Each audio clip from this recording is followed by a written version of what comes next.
Olá, eu sou Andreoli Costa e esse é o Folclore Todo Dia. E o papo hoje é sobre séries da Netflix. E aí, eu não tô aqui sozinho, eu tô com meu companheiro Saci. Eu tava de boa ontem na garrafa, o Adriano me chamou, você já sabe. Mas Que ó, papo é esse de garrafa, Saci? Tem garrafa nessa casa não, que é proibido garrafa, inclusive. é isso que você fala na internet, né? Corta, corta. Hoje a gente vai falar sobre essa série que estreou no dia 20 de fevereiro, que é Spectros, a 10ª série brasileira produzida e publicada pela Netflix. E do que se trata, afinal, essa série? Bom, para a gente entender, primeiro eu quero falar para vocês de como ela foi vendida, né? Se você olha as primeiras notícias lá do Hollywood Reporter 2018, quando ela começou a se falar dessa produção, o Douglas Petri, que é o criador dessa série, ele disse o seguinte, que Spectro seria uma mistura do folclore brasileiro com fatos históricos acontecidos, ocorridos ali na região que hoje é a Liberdade, na cidade de São Paulo. Isso, palavras do criador, hein? O criador falou que ia ter folclore brasileiro, falou que ia ter histórias de horror japonesas, e aí muita gente traduziu como histórias de folclore japonês também. E teve, Saci, folclore brasileiro? Eu não vi nada. Sei lá, eu fiquei esperando. E teve folclore japonês? Também não teve, porque toda a mitologia da série foi inventada ali. A gente logo vai explicar pra vocês qual que é a mitologia da série. Tem alguns spoilers, mas eu garanto, vale a pena assistir porque vocês vão entender mais a série ainda vendo o nosso vídeo do que só assistindo. Assiste aqui, não perde tempo essa série não, Que cara. isso? Que isso, Saci, seu grosseiro? É isso aí, meu. E uma outra coisa é que o diretor de originais internacionais da Netflix, ele disse que essa seria uma série enraizada na cultura brasileira e que mesmo assim ela ia ser capaz de se comunicar com o mundo inteiro, porque está falando ali de sentimentos que são universais, né? Que a gente aqui no Colecionador fala muito disso, a gente defende que esse é o tipo de histórias que devem ser contadas, fala do seu chão, que você vai ganhar um mundo e também não foi isso que aconteceu. Bonito isso, eu achei legal, nunca tinha ouvido É isso. bonito, né? Legal. Não acontece. Tanto que a maioria das críticas que vocês vão encontrar vão dizer que Spectros podia ter sido filmado em qualquer lugar do mundo, qualquer grande metrópole, que não ia fazer a menor diferença.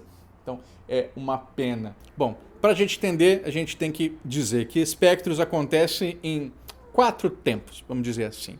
Um tempo é um tempo mítico, onde acontece a origem ali do objeto mágico que é as cinzas da noiva. O que acontece? Em um tempo indefinido, né, no Japão, havia um imperador chamado Sadokan. Sudoku! O imperador Sadokan, que não existe, não faz parte de folclore de lugar nenhum. Você tá batendo muito no meu cachimbo, cara, cuidado. Cala. E esse imperador, ele tentou conquistar 8 clãs. Ele conquista 7, no 8º, a filha desse clã luta contra ele e acaba no final sendo presa do mesmo jeito. E aí quando ela morre, ela é queimada por padres, eles usam a palavra padre mesmo, e os padres queimam então as cinzas dela, e essas cinzas elas são capazes de controlar os mortos, né? São as cinzas que dominam a linha entre os vivos e os mortos. Isso acontece num tempo. No segundo tempo, a gente já tem o bairro da Liberdade, 1858. A família da bruxa Zenóbia, Zenóbia ainda sendo criança, está fugindo ali, sendo perseguida por espíritos das trevas.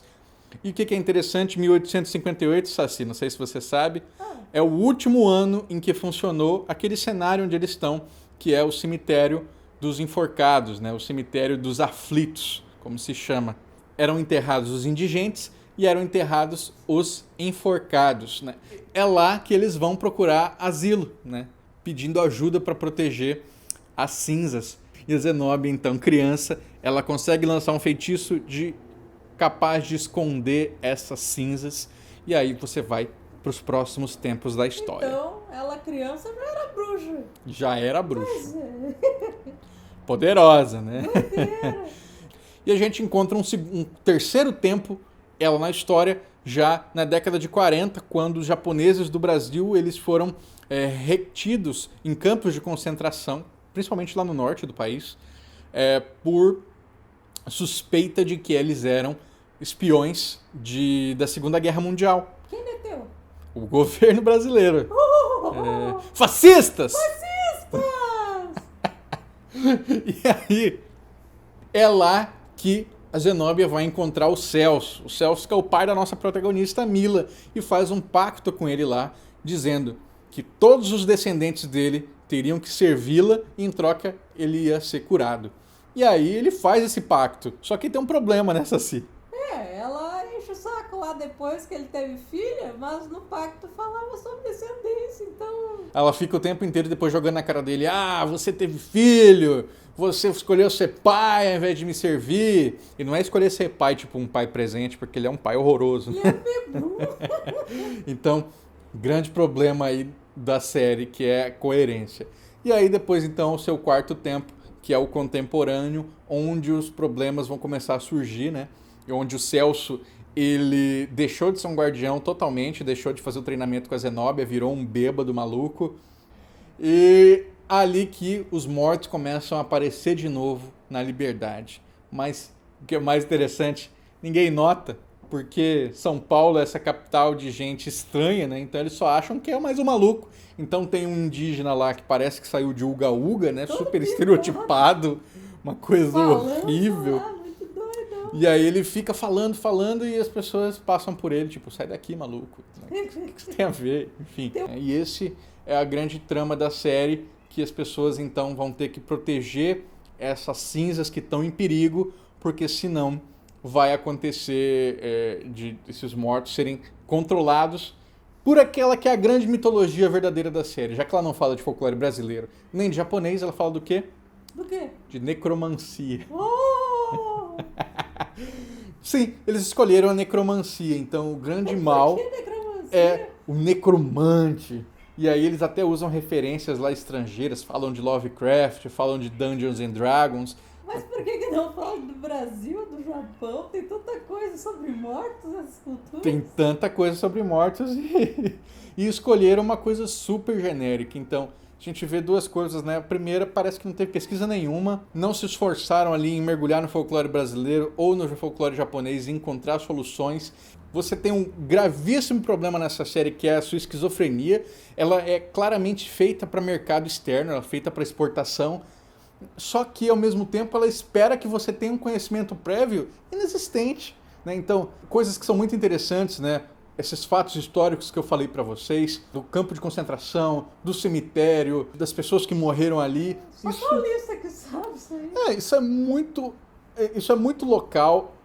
A personagem lá no primeiro episódio, ela fala, nossa, estou enjoada de ler sobre isso.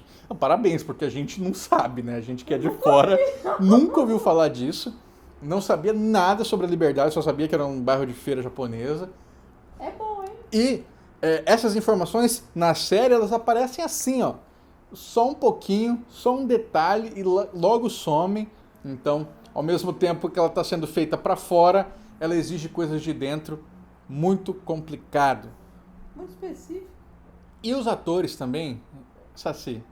O que você acha da atuação dos atores dessa série? Você quer saber mesmo? Como a gente disse, né? A criação é do Douglas Petrie, ele supervisionou os roteiros. Talvez ele tenha, inclusive, escrito os roteiros, porque eles são tão artificiais que parece que eles foram traduzidos literalmente do inglês para o português. Porque quem que vai ter coragem de olhar para aquele diálogo que fala: ô Zeca, o pessoal te chama de Zika pelas costas, mas Zika é um vírus que tem cura. E você não tem cura, você não tem jeito. Quem que olhou para isso e falou: cara, foda, vamos botar na tela porque é arrasar. Se eu conseguisse botar a mão na cara, mas eu não consigo mexer a boca e mexer os braços juntos. Saci, as pessoas falam também assim: essa série, ela é uma série para adolescente, então a gente tem que ir esperando isso. Bom, para série de adolescente eu espero o quê? Romance, ação, música, alívio cômico. Não espero que seja mal feito. A gente não pode nivelar por baixo. Esse gigante do streaming, ele aceitou uma história nossa, a gente olha e fala, é isso que a gente pode dar? Não é. A gente pode fazer muito mais. Então sim, temos que cobrar, porque a gente precisa de histórias melhores que representem mais aquilo que a gente é capaz de fazer. E o Spectros, infelizmente, não foi capaz. O que você acha, Sacizinho? Ai, tô com depressão! A galerinha do mal, hoje eu tô com depressão.